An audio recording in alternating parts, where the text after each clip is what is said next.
এই যে বন্ধুরা, এটা একটা আনারসের গাছ।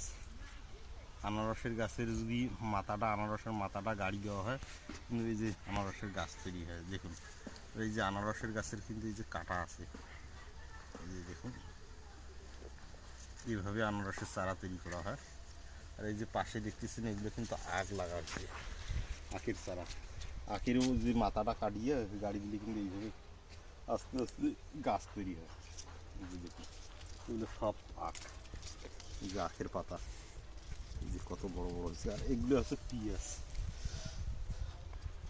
পেঁয়াজের যে বীজ থেকে চারাটা হয়েছিল, ওটা আমি এখানে আবার রোপণ করা হয়েছে।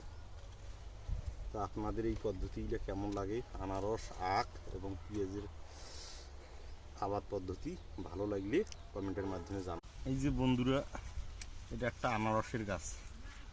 আনারসের গাছের যদি আনারসের মাথাটা গাড়ি দেওয়া হয়, কিন্তু এই যে আনারসের গাছ তৈরি হয়। দেখুন, এই যে আনারসের গাছের কিন্তু এই যে কাটা আছে, এই যে দেখুন, এইভাবে আনারসের চারা তৈরি করা হয়।